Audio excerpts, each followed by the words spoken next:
Bismillahirrahmanirrahim. Alhamdulillahi rabbil alamin. Wa bihi nasta'in ala umur dunya waddin. Wa sallallahu wa sallam ala sayyidina Muhammadin khatamin nabiyyin wa ala alihi wa sahbihi ajma'in. Wa la hawla wa la quwwata illa billahil aliyyil azim. Subhanaka la ilma lana illa ma 'allamtana innaka antal alimul hakim. Rabbi shrah li sadri wa yassir li amri wahlul 'uqdatam min lisani yafqahu qawli. Amin.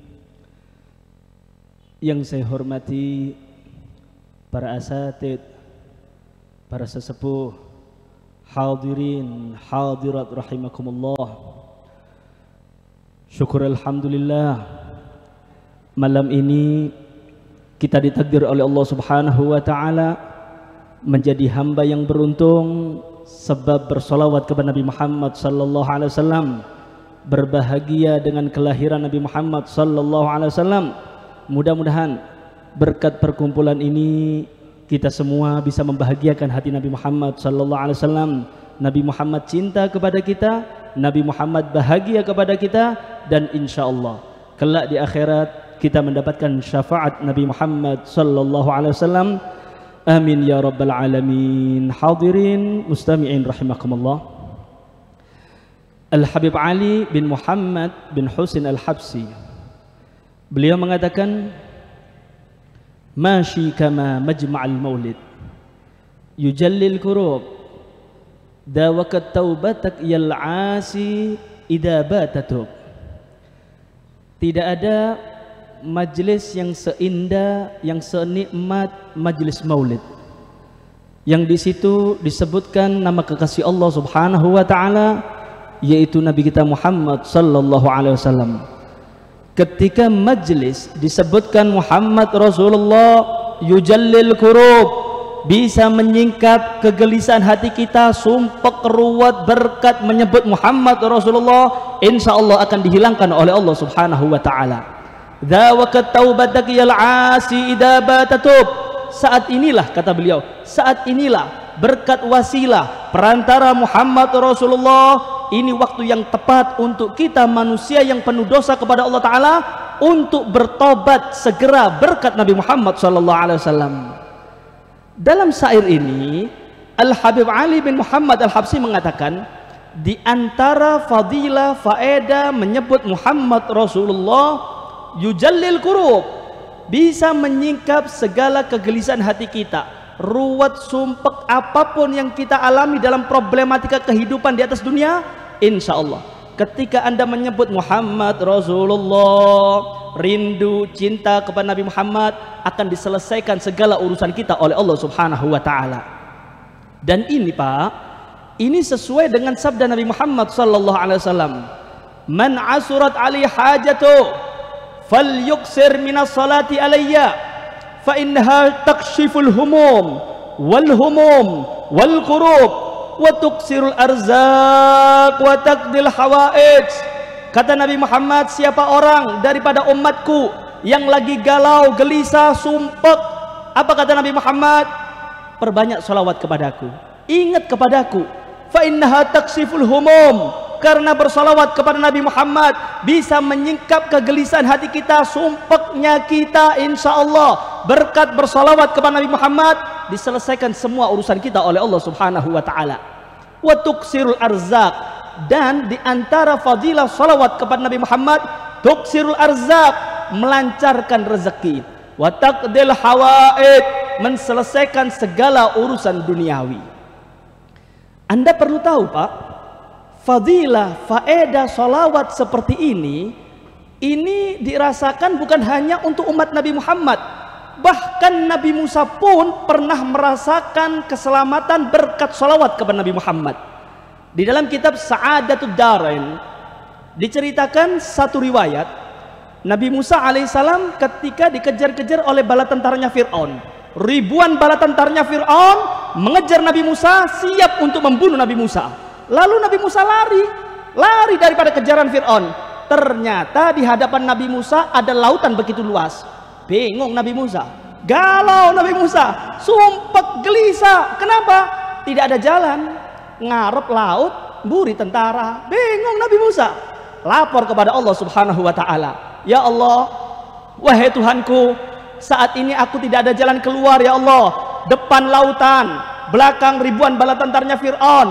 Lalu aku harus bagaimana ya Allah? Maka Allah Ta'ala memerintahkan Nabi Musa alaihissalam, Musa, pukulkan tongkatmu ke lautan. Perintah Allah Pak, dilaksanakan oleh Nabi Musa. Diangkat tongkatnya Nabi Musa, dipukulkan ke lautan 10 kali, tidak ada reaksi. Tidak ada mukjizat yang keluar daripada tongkatnya Nabi Musa. Tentaranya Fir'aun tambah cedek, lapor lagi kepada Allah, ya Allah, perintahmu sudah aku lakukan, tapi tidak ada mukjizat yang keluar ya Allah. Maka ditegur oleh Allah Subhanahu wa ta'ala, Musa, sebelum kamu pukulkan tongkatmu ke lautan, sholawat dulu kepada kekasihku Muhammad Rasulullah. Fasallah wa darabal bahra fanfalaqa. Saat itulah Nabi Musa alaihissalam ngangkat tongkatnya Pak, sambil mengatakan Allahumma sholli ala Muhammad. Dipukulkan itu tongkat, langsung keluar mukjizat dari Nabi Musa, pecah itu lautan. Nabi Musa selamat daripada kejaran bala tentaranya Fir'aun berkat sholawat kepada Nabi Muhammad. Allahumma sholli ala Muhammad. Karena itu Pak, Bu, jangan jauh-jauh dari Nabi Muhammad, jangan jauh-jauh. Kita hidup di atas dunia banyak masalah, problematika kehidupan banyak. Kita minta tolong kepada Allah dengan wasilah Muhammad Rasulullah. Sing cedek Nabi Muhammad, yang dekat dengan Nabi Muhammad SAW. Anda yang jadi wali santri, nggih, kepingin mempunyai anak soleh soleha, solawatan Pak, solawatan. Jangan asal pasrah kepada ustadz, selesai sudah, insya Allah hafal Quran, insya Allah soleh soleha. Nggak bisa Pak, nggak bisa. Anda jangan lupa berdoa kepada Allah dan melalui Nabi Muhammad SAW. Tirakatnya solawatan. Anda perbanyak solawat untuk menjadikan anak soleh soleha, bakti kepada orang tua. Selesai urusan Pak, insya Allah diselesaikan oleh Allah Ta'ala kalau Anda gemar bersolawat kepada Nabi Muhammad SAW. Kemudian Al Habib Ali mengatakan, "Dzawaqat taubatak yal asi idza batatub." Waktu majlis yang disebut Muhammad Rasulullah itu adalah waktu yang tepat untuk bertobat. Ini kita nih Pak, Bu, kita manusia diciptakan oleh Allah Ta'ala selain mempunyai akal, ada nafsu. Artinya, mau tidak mau, sengaja atau tidak, ustadzkah, habibkah, kiaikah, pasti maksiat. Pasti. Terus ya nopo cene tobat niki diterima kali Gusti Allah. Ini saatnya. Ini saatnya. Ketika Anda hadir sholawatan, di situ disebutkan Muhammad Rasulullah, yang banyak doa kepada Allah Ta'ala, ngakui kesalahan kepada Allah, mohon ampun kepada Allah berkat Nabi Muhammad SAW. Jaluk kali Gusti Allah, minta ampunan berkat Nabi Muhammad SAW. Dan ini juga pernah dirasakan oleh Nabi Adam alaihissalam. Jenengan tahu nggak? Nabi Adam dulu sebelum turun di bumi, Nabi Adam diletakkan di surga oleh Allah Ta'ala. Karena ada satu kesalahan, makan buah khuldi, akhirnya diturunkan oleh Allah Ta'ala ke bumi. Nabi Adam mengakui kesalahannya, tapi Nabi Adam takut, katanya jaluk sepuro kali Gusti Allah izin. Maka Nabi Adam mengatakan begini kepada Allah Ta'ala, "Ya Rabbi, bihaqqi Muhammad faghfirli." Ya Allah, berkat kedudukan Muhammad Rasulullah, ampuni aku ya Allah, ampuni aku ya Allah. Nabi Adam tidak mengatakan, "Ya Allah, aku bermaksiat, ampuni aku ya Allah." Enggak. Nabi Adam masih melalui perantara Muhammad Rasulullah malu kepada Allah, "Ya Allah, berkat kedudukan Muhammad Rasulullah, ampuni aku ya Allah." Padahal Nabi Muhammad belum diciptakan oleh Allah Ta'ala. Lalu Allah mengatakan kepada Nabi Adam, "Hei Adam, tahu dari mana engkau Muhammad Rasulullah?" Nabi Adam ini tahu karena ketika Nabi Adam diciptakan oleh Allah Ta'ala, kemudian ditiupkan roh kepada Nabi Adam, melek Nabi Adam. Buka matanya, kemudian ternyata di arsy-Nya Allah Ta'ala ada tulisan begini, Pak. La ilaha illallah Muhammad Rasulullah. Saat itulah aku faham, ya Allah, aku tahu tidak mungkin engkau menyandarkan nama makhluk dengan nama engkau, kecuali nama itu adalah makhluk yang paling engkau cintai. Wa qarana asmahu ma'asmihi tanbihan ala uluwi maqami. Allah sandarkan, Allah iringkan Nabi Muhammad dengan namanya Allah. Itu bukan gaya-gayaan, Pak. Tanbihan ala uluwi maqami. Allah ingin menunjukkan kepada seluruh makhluk bagaimana tingginya derajat Nabi kita Muhammad sallallahu alaihi wasallam. Nabi Adam diampuni kesalahannya oleh Allah Ta'ala berkat Nabi Muhammad sallallahu alaihi wasallam. Nabi Musa selamat daripada kejaran bala tentaranya Fir'aun berkat Nabi Muhammad sallallahu alaihi wasallam. Karena itu fadilah salawat sangat banyak. Di antaranya juga malaikat Jibril pernah datang kepada Nabi Muhammad sallallahu alaihi wasallam.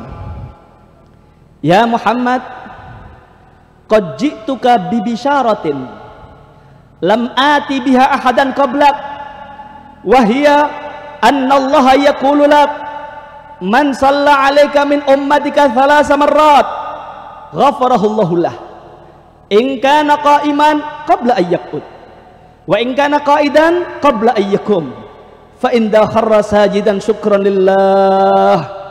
Malaikat Jibril datang kepada Nabi Muhammad sallallahu alaihi wasallam sambil mengatakan, wahai Rasulullah, saat ini aku datang kepada engkau dengan membawa kabar gembira, yang mana kabar gembira ini tidak pernah aku bawa kepada Nabi selain engkau. Kabar gembira ini khusus untuk umatmu. Allah kirim salam kepada umatmu.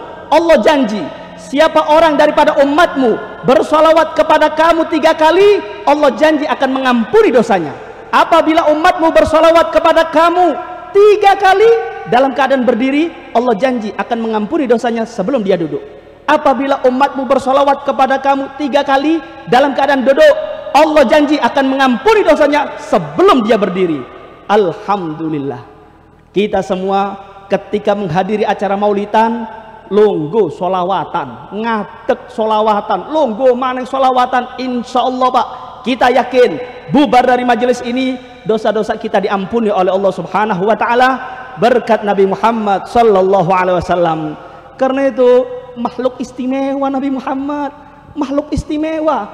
Jangan sampai menomorduakan Nabi Muhammad. Lambang iman ini, Pak, lambang iman. Anda kalau jauh dari Nabi Muhammad resiko besar neraka. Kalau Anda dekat dengan Nabi Muhammad, tambah dekat Anda mendapatkan syafaat Nabi Muhammad. Peluang mendapatkan syafaat terbuka lebar untuk Anda.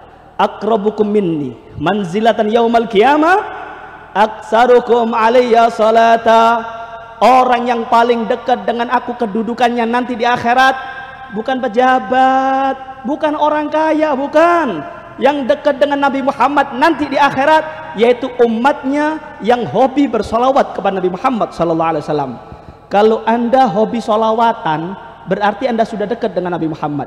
Kalau Anda dekat dengan Nabi Muhammad, otomatis, Pak, Anda mendapatkan syafaat Nabi Muhammad sallallahu alaihi wasallam. Kalau Anda mendapatkan syafaat Nabi Muhammad, otomatis, Pak, Anda masuk surga bersanding dengan Nabi Muhammad sallallahu alaihi wasallam. Dan ini kenikmatan surga, masuk surga bersama Nabi Muhammad. Kalau kita masuk surga tapi beda surganya dengan Nabi Muhammad, kata orang Jawa, sepo, Pak, sepo, tidak nikmat. Kenikmatan surga itu Nabi Muhammad SAW. Karena itu Al Habib Ali mengatakan apa? Fi jannatin ma syaqani min waswiha illa likaunil hibbi fiha khayyama. Surga yang begitu nikmat, surga yang begitu indah, surga yang banyak bidadari-bidadarinya, bukan itu yang membuat aku kepingin mlebu swarga, bukan. Apa kata Habib Ali? Aku kepingin mlebu swarga cuma satu. Aku kepingin cedhak Nabi Muhammad SAW. Karena di dalam surga itulah bertempat kekasihku Muhammad Rasulullah SAW. Allahumma sholli ala Muhammad. Nikmat kalau Anda sudah dekat dengan Nabi Muhammad sallallahu alaihi wasallam. Sing cedek, Pak, Nabi Muhammad ini lambang iman nggih. Hati-hati, jangan menomorduakan Nabi Muhammad sallallahu alaihi wasallam. Akhir zaman, Pak, akhir zaman. Ini banyak beberapa orang yang berani meremehkan martabat Nabi Muhammad, berani untuk menjatuhkan kehormatan Nabi Muhammad. Jaga Nabi Muhammad, jaga kehormatan Nabi Muhammad. Jangan sampai menomorduakan Nabi Muhammad sallallahu alaihi wasallam. Nabi sallallahu alaihi wasallam bersabda, "La yu'minu ahadukum hatta akuna ahabba ilaihi min waladihi wa walidihi wan nasi ajmain." Demi Allah, tidak sempurna iman kalian sampai aku Muhammad Rasulullah menjadi manusia yang paling dia cintai, melebihi cintanya dia kepada orang tuanya, melebihi cintanya dia kepada anaknya, melebihi cintanya dia daripada organisasinya. Nomor satu, Muhammad Rasulullah. Muhammad Rasulullah. Jaga kehormatan Nabi Muhammad SAW. Siapapun, Pak, ingat nggih? Siapapun, Habib kah, kiai kah, kalau berani meremehkan martabat kehormatan Nabi Muhammad, wajib kita membela Nabi Muhammad, wajib kita menjunjung tinggi martabat Nabi Muhammad SAW. Jangan gadaikan Muhammad Rasulullah gara-gara organisasi. Bahaya, Pak, bahaya. Ini Anda nih, semua nih, Anda bakal mati. Semua bakal mati. Anda ketika dalam kubur, Anda bakal didatangi mungkar nakir, Pak. Yang ditanya oleh mungkar nakir bukan organisasi Anda, bukan. Yang ditanya oleh mungkar nakir, man nabiyuka? Siapa nabimu?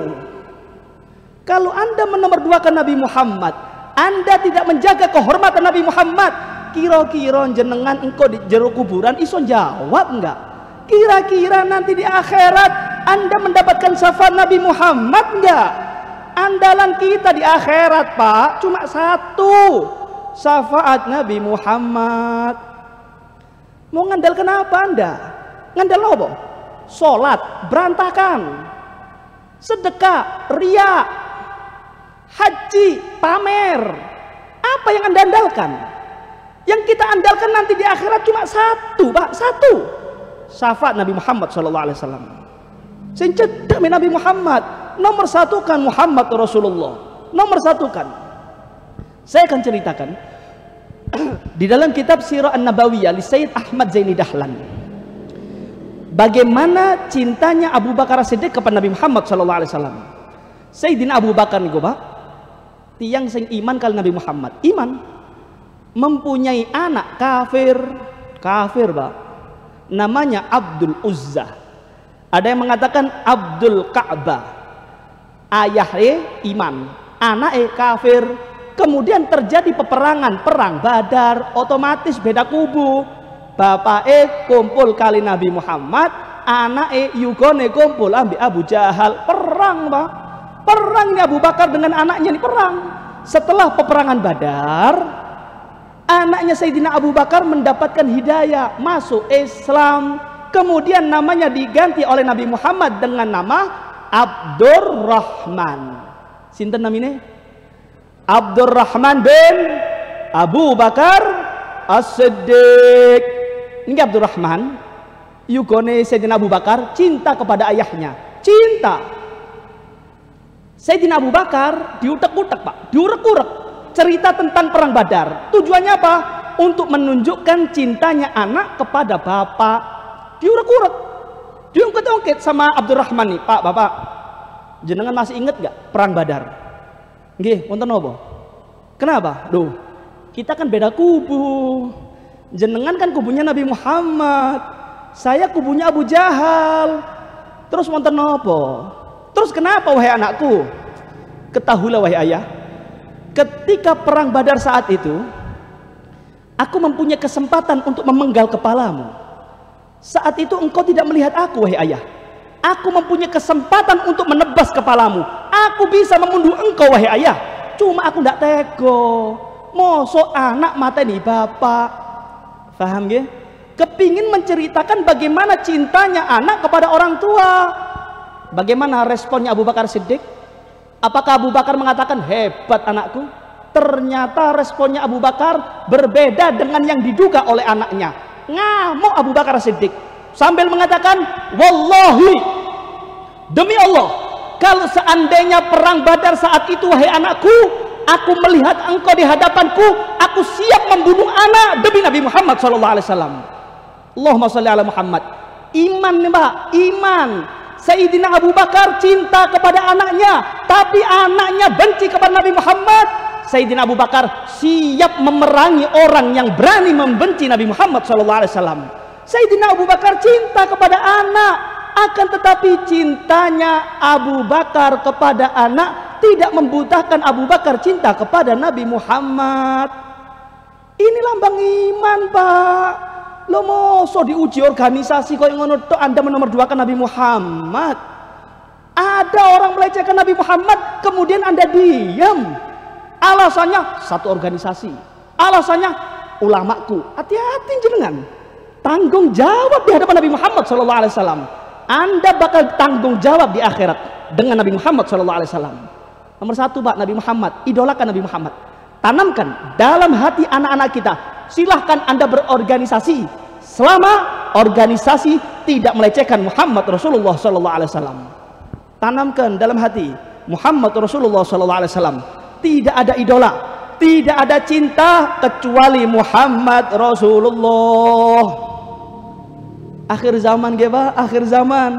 Nabi Muhammad seakan-akan ini bukan istimewa untuk umatnya. Ini dikira manusia biasa. Tahukah Anda, Pak? Anda, kita semua, kalau kepingin mendapatkan ridhonya Allah, kalau Anda kepingin mendapatkan ampunan Allah Ta'ala, ikuti Nabi Muhammad. Qul in kuntum tuhibbunallah fattabi'uni yuhibbukumullah wa yaghfir lakum dzunubakum. Katakan wahai Muhammad, serukan kepada seluruh umat, orang Yahudi kah, orang Nasoroh kah, katakan kepada mereka. Yang mengatakan Allah sebagai Tuhan, katakan kepada mereka, kalau kalian cinta kepada Allah, ditegaskan oleh Allah Ta'ala, fattabi'uni, ikuti syariatnya Muhammad, ikuti ajarannya Nabi Muhammad. Kalau Anda sudah ngikuti Nabi Muhammad, kalau Anda sudah patuh dengan syariatnya Nabi Muhammad, apa hasilnya? Yuhibbukumullah, Allah cinta kepada Anda, wa yaghfir lakum dzunubakum. Bukan hanya cinta yang Anda dapatkan, tapi ampunan Allah Ta'ala.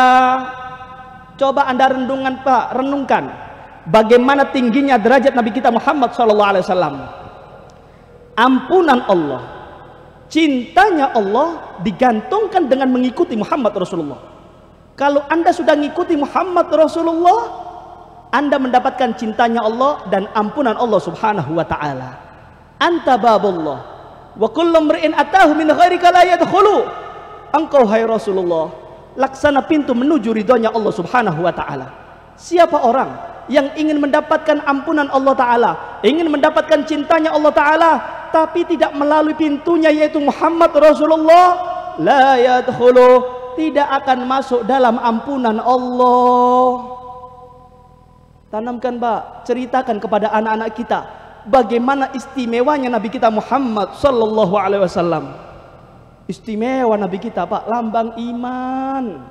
Nih, saya akan ceritakan bagaimana rahmatnya Nabi Muhammad kepada umatnya, bagaimana cintanya Nabi Muhammad kepada umatnya. Di dalam kitab Daqaiqul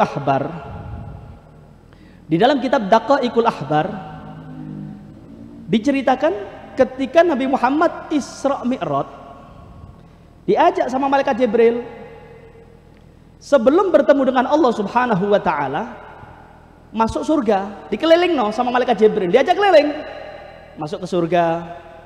Setelah itu masuk ke neraka. Ketika di dalam neraka, Nabi Muhammad khawatir kepada umatnya, saking pedihnya azabnya Allah Ta'ala dalam neraka. Akhirnya Nabi Muhammad tanya kepada malaikat Jibril, sifli an-nara, Jibril, tolong sifatkan kepadaku, kabarkan kepadaku, ini neraka ada berapa lapis dan siapa penghuninya. Maka dijabarkan oleh malaikat Jibril, Muhammad, ini neraka ada 7 lapis ke bawah. Yang paling bawah telengin rokok, ini adalah yang azab yang paling pedih. Nama nerakanya Sakor, penghuninya Fir'aun, Namrud, orang-orang munafik. Diterangkan oleh malaikat Jibril dengan detail sampai lapisan ke-6, berhenti malaikat Jibril. Padahal malaikat Jibril mengatakan berapa? 7. Yang diterangkan masih 6. Ditagih sama Nabi Muhammad, Jibril, masih 6, tinggal 1. Yang paling atas apa nama nerakanya dan siapa penghuninya? Malaikat Jibril tidak tega, Pak. Malaikat Jibril tidak tega. Kemudian tanya kepada Nabi Muhammad, wahai Muhammad, apakah engkau siap untuk mendengarkan siapa penghuni daripada neraka tersebut? Siap Jibril, siap. Yang paling atas itu namanya neraka Jahannam. Ini Pak, Jahannam nih Pak. Ini VVIP-nya neraka. Neraka yang paling ringan azabnya yang Allah sediakan cuma 1 azab. Apa itu? Disediakan sendal teko geni, suruh konggai, suruh make. Ketika dipakai, kaki kanan masuk ndak sebeldos. Ini azab paling ringan nih, paling ringan. Kemudian Nabi Muhammad tanya, siapa penghuninya Jibril? Malaikat Jibril mengatakan kepada Nabi Muhammad, penghuninya adalah umatmu yang meninggal dalam keadaan membawa dosa dan dosanya tidak diampuni oleh Allah. Ketika Nabi Muhammad mendengar ada umatnya yang masuk neraka, tidak sanggup Nabi Muhammad, Pak. Semaput Nabi Muhammad, pingsan Nabi Muhammad, mikir non jenengan. Pingsan Nabi Muhammad. Setelah siuman, Nabi Muhammad masih tidak percaya. Tanya kepada malaikat Jibril, ayadkhulun nar ahadun min ummati? Wahai Jibril, apakah benar ada umatku yang masuk neraka? Tidak tega Nabi Muhammad, Pak. Kalau umatnya ada yang masuk neraka, tidak tega Nabi Muhammad. Mikir no kulon jenengan, ya apa carane umatnya mlebu swarga kalau Nabi Muhammad SAW. Coba Anda bayangkan, Pak. Coba Anda bayangkan. Orang tua tuh, Pak, cinta kepada anak. Orang tua sayang, rahmat kepada anak, itu muncul rasa sayangnya setelah anaknya lahir. Tapi beda dengan Nabi Muhammad. Rahmatnya Nabi Muhammad, walaupun sebelum kita diwujudkan oleh Allah Ta'ala 1400 tahun yang lalu, Nabi Muhammad telah memikirkan kita bagaimana caranya kita bahagia dunia, selamat akhirat. Itulah Nabi kita Muhammad Sallallahu Alaihi Wasallam. Dan inilah makhluk yang pantas kita idolakan, makhluk yang pantas kita cintai. Insya Allah manfaat sampai akhirat. Mau ngandalkan siapa Anda? Ngandal sapa jenengan, Pak? Tanamkan cinta kepada Nabi Muhammad Sallallahu Alaihi Wasallam. Cinta, Pak. Terakhir, sebagai penutup, saya akan ceritakan bagaimana nikmatnya dekat dengan Nabi Muhammad, menghormati Nabi Muhammad SAW, mengagungkan Muhammad Rasulullah SAW. Dalam kitab Hilyatul Aulia diceritakan begini, Pak. Dulu di zaman Nabi Musa alaihissalam, ada salah satu umatnya Nabi Musa sudah bergelimangan maksiat, 200 tahun bermaksiat kepada Allah Subhanahu wa Ta'ala. Bayangkan, 200 tahun bermaksiat kepada Allah, seluruh bentuk kemaksiatan dilakukan. Akhirnya masyarakat gregetan, Pak. Sampah masyarakat, preman, pegel masyarakat nih, dungo bareng-bareng, mandar mati. Preman, Pak. Subhanallah, tidak tahu umur, meninggal dunia ini orang. Meninggal dunia, tahukah Anda, Pak? Ini preman, ketika meninggal dunia, tidak ada satupun daripada warga setempat gelem ngurus jenazahi. Dibiarkan jenazahnya. Akhirnya rembukan, masyarakatnya rembukan. Kalau kita biarkan itu jenazah, jadi busuk. Akhirnya bau yang tidak enak semerbak kepada masyarakat, jadi penyakit. Terus bagaimana? Kita keluarkan aja. Kita keluarkan itu jenazah dari rumahnya, kita buang ke tong sampah. Serentak, Pak. Akhirnya bagaimana? Dikeluarkan dari rumahnya. Itu digotong, Pak. Bukan digotong. Saking gregetannya masyarakat kepada preman ini, diapakan? Digeret. Ditarik itu kakinya, dikeluarkan dari rumahnya, dibuang ke tong sampah, dilempar ke tong sampah. sambil mengatakan, ini jenazah tidak layak kita urus, ini jenazah sudah kurang ajar kepada Tuhan kita, biarkan jadi bangkai, biarkan dimakan oleh binatang buas. Gregetan sudah Pak. Saat itu juga Allah subhanahu wa ta'ala memerintahkan Nabi Musa alaihissalam, ya Musa ghassilhu fasalli alaih. Musa, saat ini ada di antara umatmu yang meninggal dunia, tolong urus jenazahnya, mandikan, sholati. Yang merintahkan siapa Pak? Allah. Yang diperintah siapa? Nabi Musa. Pikirannya Nabi Musa ikut yang saya ini orang baik. Kenapa? Allah Pak yang merintahkan. Akhirnya Nabi Musa bergegas, wong soleh yang mati. Pikirannya Nabi Musa bergegas, dikumpulkan seluruh umatnya. Nabi Musa pengumuman, wahai umatku, adakah hari ini orang soleh daripada kalian yang meninggal dunia? Bingung umatnya, sambil mengatakan kepada Nabi Musa, Musa, saat ini daripada golongan umatmu orang soleh tidak ada yang meninggal dunia. Yang meninggal hari ini cuma satu, preman 200 tahun bermaksiat kepada Allah Ta'ala. Nabi Musa bingung, lalu mana jenazahnya? Tong sampah, kita buang ke tong sampah wahai Musa, tidak layak kita urus jenazahnya.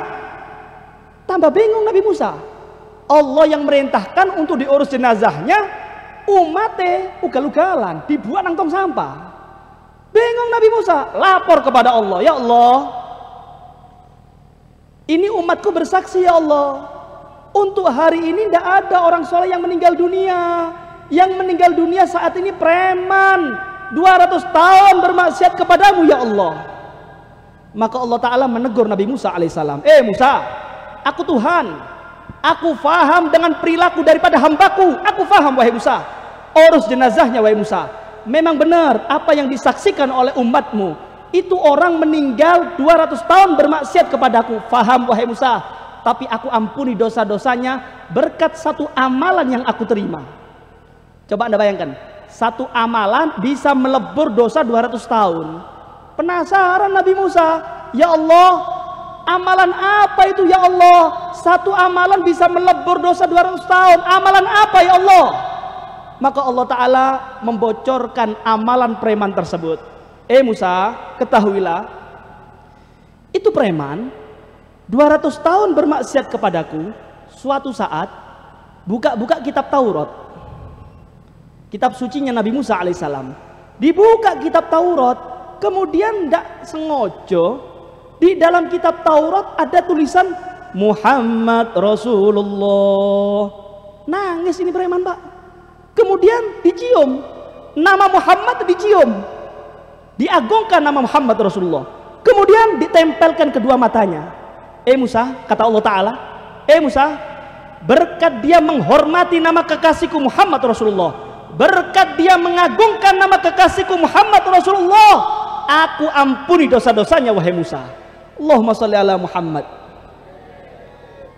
Coba Pak, ini umatnya Nabi Musa, modal cinta kepada Nabi Muhammad, menghormati, mengagungkan Muhammad Rasulullah, dapat ampunan Allah. Apalagi kita Pak, umat Nabi Muhammad, iman kepada Nabi Muhammad, cinta kepada Nabi Muhammad, bahagia dengan kelahiran Nabi Muhammad. Tinggal satu kita Pak, tinggal satu, hormati Muhammad Rasulullah, agungkan nama Muhammad Rasulullah SAW. Caranya bagaimana? Ketika disebutkan Muhammad Rasulullah, sambut sholawat. Kemudian bagaimana cara mengagungkan nama Muhammad? Ketika Anda hadir acara maulidan, ojo rokokan. Kurang ajar sama Nabi Muhammad. Ini acara sakral, disebutkan Muhammad Rasulullah, kemudian Anda rokokan, hati-hati jenengan. Tanggung jawab di hadapan Allah Subhanahu wa Ta'ala. Sekoros dulu, diam dulu. Anda berhenti rokokan di sini 2 jam. Anda niati untuk mengagungkan Muhammad Rasulullah, Anda niati untuk menghormati Muhammad Rasulullah. Insya Allah berkat Anda menghormati Muhammad Rasulullah, berkat Anda mengagungkan Muhammad Rasulullah, dosa-dosa Anda diampuni oleh Allah Subhanahu wa taala. Karena itu kita berharap, kita berdoa sama-sama, mudah-mudahan berkat Nabi Muhammad SAW, keluarga kita dijadikan keluarga sakinah, mawaddah warahmah, anak-anak kita dijadikan anak yang soleh soleha, berbakti kepada orang tua, rezeki kita dilancarkan oleh Allah Ta'ala, dan kita berharap mudah-mudahan kita semua panjang umur, sehat walafiat fi ta'atillah, dan kita berharap mudah-mudahan berkat Nabi Muhammad SAW, kalau kita di akhir umur mudah-mudahan husnul khatimah, meninggal dalam keadaan membawa iman, dan kelak di akhirat kita mendapatkan syafaat Nabi Muhammad sallallahu alaihi wasallam. Amin ya rabbal alamin. Wa hada minni, wassalamu alaikum warahmatullahi wabarakatuh.